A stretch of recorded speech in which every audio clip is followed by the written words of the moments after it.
E aí, gente, tudo bem? A gente vai falar hoje sobre a indústria brasileira, né? Sobre o processo de industrialização do nosso querido país. Antes de a gente começar, eu preciso que você pegue seu material, né? Seu caderno de anotações, seu lápis, sua caneta, sua borracha, enfim, o que você precisa para anotar e principalmente, né? Pega aquele seu copinho d'água, põe do lado ali que vai ajudar você a se concentrar nessa aula, beleza? Quando a gente fala da indústria brasileira, pessoal, a gente tem que pensar que o Brasil ele tem fases de industrialização, né? Isso está relacionado diretamente ao nosso passado, né? À nossa história. Então, conforme o Brasil evoluía, né, os ciclos econômicos brasileiros eram modificados, consequentemente, a indústria no país também mudava. Então, primeiro de tudo é que a gente precisa entender que não dá para falar da industrialização brasileira sem falar da nossa história política e econômica, certo? O que é legal dizer, o Brasil ele é um país subdesenvolvido, ou seja, ele apresenta graves problemas sociais, mas, por outro lado, nós temos um parque industrial muito grande, né? O parque industrial é a nossa atividade industrial, né? A quantidade de indústrias que a gente tem aqui, tá? O processo de industrialização, como eu disse, ele vem junto com a história do nosso país, então ele não é linear, né? Existem momentos em que a gente tem industrialização, tem momentos de decadência, mas o que eu posso afirmar é que a partir da segunda, né, depois da Segunda Guerra Mundial, né, dos anos 40, dos anos 50 para cá, é que o Brasil de fato se industrializou. Além disso, hoje a gente vive uma fase de desindustrialização, né? A gente está perdendo indústrias, infelizmente. Mas não é assunto para agora, isso é assunto mais para frente. Primeiro de tudo, a fase 1, ela vai desde o Brasil, né, do achamento dos portugueses aqui do Brasil até o ano de 1808. Por que um ano quebrado? Porque é o ano da chegada da família real, né? Mas enfim, essa primeira fase da industrialização, ela na verdade não tinha industrialização, né? O que se tinha aqui no Brasil eram pequenas áreas de transformação de matérias-primas, né? Transformação, por exemplo, da cana-de-açúcar em açúcar, né? Os engenhos. Então era uma industrialização muito baixa e muito precária. Sem falar porque o Brasil, nesse momento, ele era totalmente dependente de Portugal por conta do Pacto Colonial, né? O Pacto Colonial, ele falava que o Brasil só poderia vender e comprar produtos de Portugal, né? Quer dizer que a colônia só comprava seus produtos da metrópole. Então, nesse momento, a gente era totalmente dependente de Portugal. E aí, em 1808, a gente tem a chegada da família real no Brasil e dá início à fase 2 da nossa industrialização, que aí sim a gente vê avanços, a gente vê esforços para modernizar o país. Primeiro de tudo, com a chegada da família real, rolou a revogação do Pacto Colonial, ou seja, ele foi cancelado. Agora o Brasil poderia produzir os seus produtos ou negociar com qualquer outro país. Nesse sentido, né, a gente adotou políticas de protecionismo. O que é isso? A gente protege a nossa indústria. A gente taxa as importações. A gente deixa o produto estrangeiro mais caro para forçar uma produção dentro do país. Então a taxação dos produtos chegava até a ser 60% do valor. Então vamos supor, né, se um produto custava 100 dinheiros, ele poderia chegar a custar até 160 dinheiros. Então deixava o produto internacional muito mais caro e forçava a industrialização nacional. Isso começou principalmente a partir dos anos de 1840, com a lei ou a tarifa Alves Branco, tá? Então essa foi a primeira medida, né, para incentivar a industrialização do país, né, medidas protecionistas. Não deu muito certo para modernizar, mas, por outro lado, a gente começou a ter um perfil industrial, né? A gente começou a ter produtos têxteis, produtos alimentícios e até mesmo materiais de construção, né? Tijolos, telhas, enfim, produtos, infelizmente, de baixo valor agregado, porque não tem tanta tecnologia. Mas é uma forma de industrializar o país, tá? É legal dizer que nos anos 50, né, a gente vê que essa indústria já vinha crescendo, inclusive Salto faz parte desse processo, Itu faz parte desse processo de avanço industrial nos anos 1850, 1840. E, como eu disse, né, a gente tinha uma sociedade que ainda vivia no período escravocrata, né? Então o escravo ele era parte grande da população brasileira, mas como ele não tinha salário, ele não era consumidor. Então começaram a rolar leis dentro do país para acabar com o tráfico de escravos e até 1888 dar fim à escravidão. Mas não é porque o Brasil queria ser um país moderno e bonitinho, não. O Brasil queria acabar com a escravidão para que ele se tornasse mercado consumidor para consumir os produtos produzidos aqui.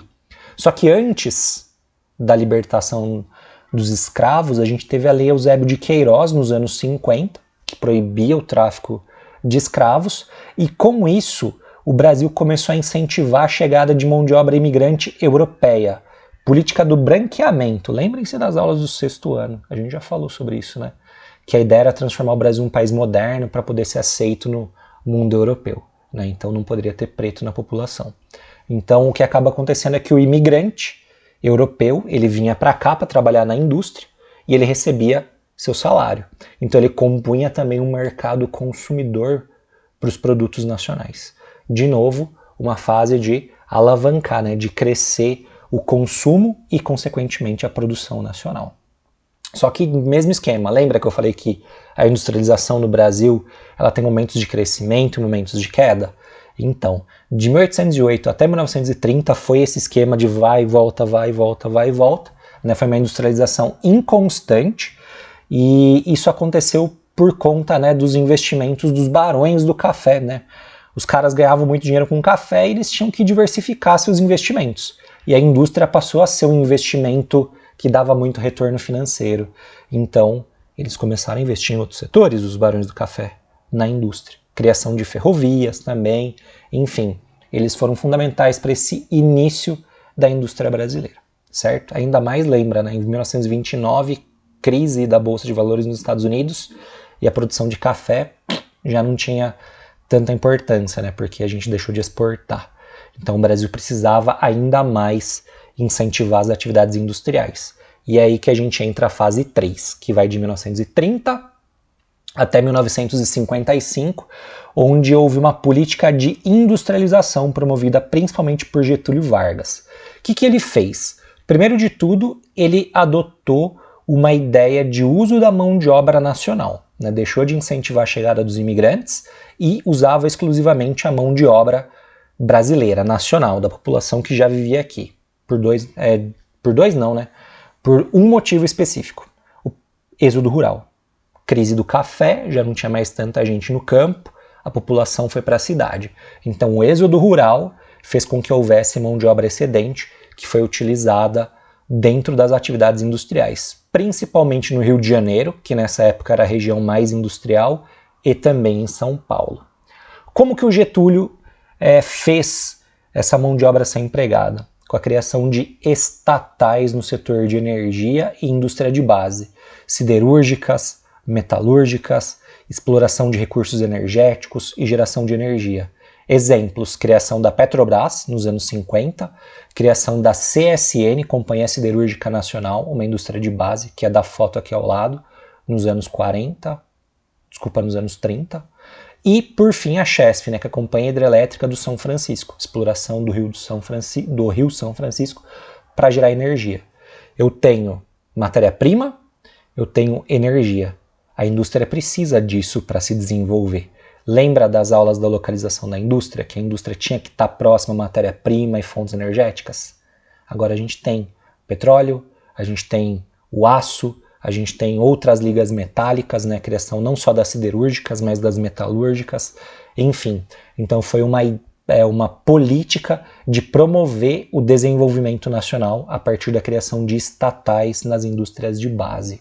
Legal dizer, 1930 até 1955, o mundo passava por um período de guerra, né? 1938 a 45.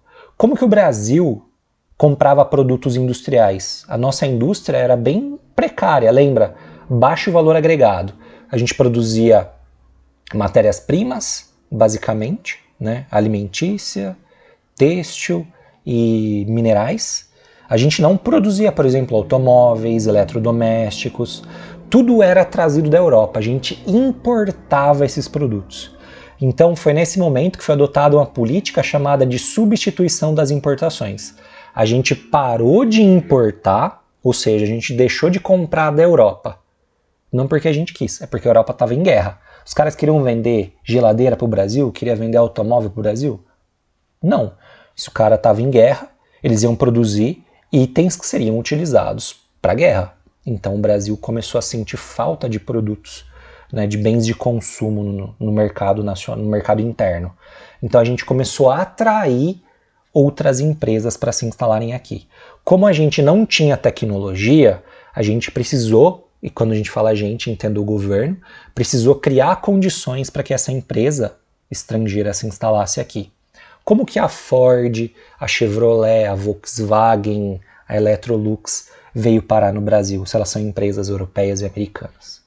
Porque o governo passou a investir em infraestrutura de transportes, ferrovias, portos, rodovias, para facilitar a circulação desses produtos para o interior do Brasil.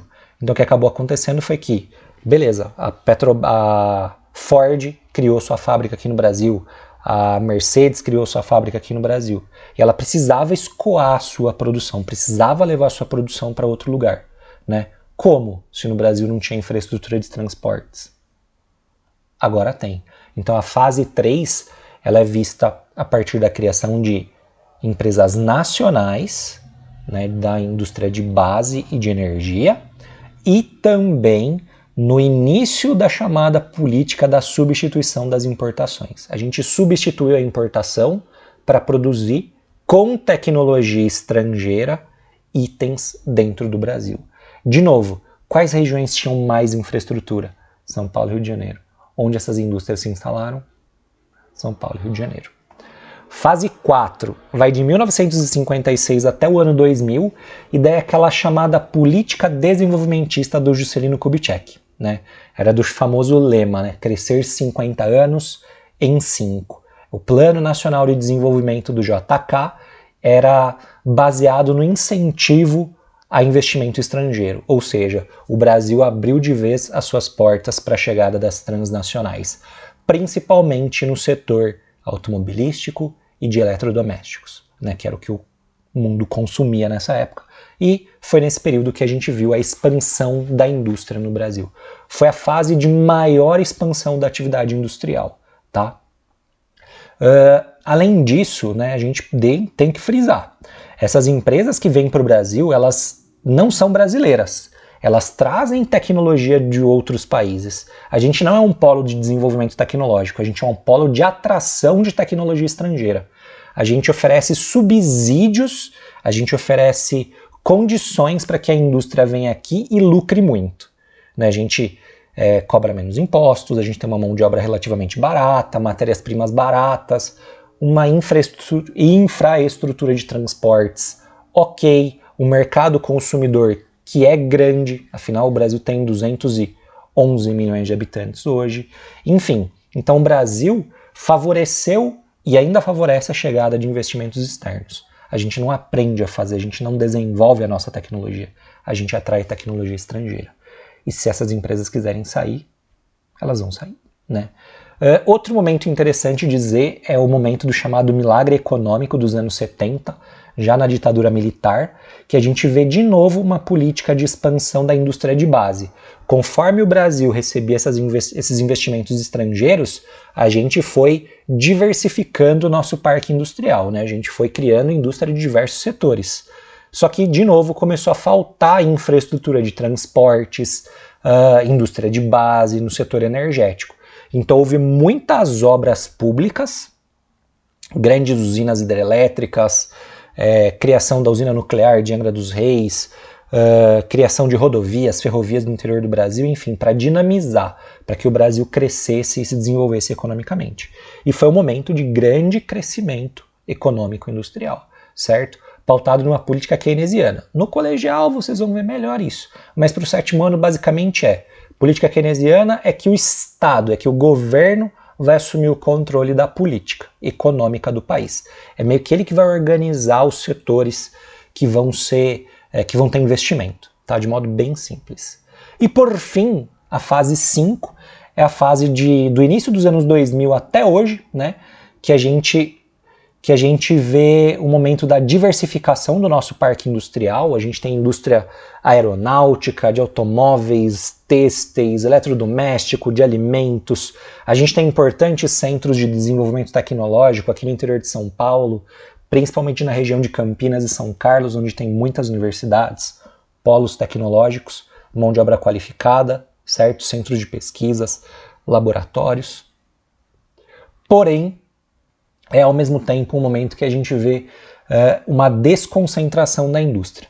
Como a gente enxerga nesse gráfico aqui, fica bastante evidente que o sul e sudeste, principalmente o sudeste do Brasil, na verdade, né, o sul não, o sudeste do Brasil perdeu indústrias. Então o norte teve um leve aumento, né, na porcentagem de indústrias, o nordeste também um aumento, o sudeste teve uma queda significativa, né, até 1996, 70% das indústrias estavam no sudeste, hoje esse número aí na casa de 50%. O sul teve um crescimento bastante grande e o centro-oeste também. Então o que a gente enxerga é uma desconcentração das atividades industriais. As indústrias estão indo para outros estados do Brasil e saindo de São Paulo e do Rio de Janeiro. Por quê, Marcos? Incentivos. Os estados eles estão brigando para que as indústrias vão para suas regiões. Como eles fazem isso? Adotando medidas de subsídios, redução de impostos, certo? Então a indústria sai do estado de São Paulo e acaba indo, por exemplo, para o Maranhão, para a Bahia, para o Sergipe, para o Mato Grosso do Sul, enfim, para as regiões que não são o Sudeste. E para finalizar, ainda existe uma fortíssima dependência de investimentos estrangeiros, né? A gente depende muito de outras empresas, de outros países aplicarem o dinheiro no Brasil para que a gente possa produzir esses produtos industriais. O Brasil é um país industrializado, vendemos, exportamos produtos industrializados, mas infelizmente com tecnologia estrangeira, certo? Essa é a fase número 5. Espero que você tenha gostado dessa aula. Não esquece de fazer o exercício, atividade 1, tá?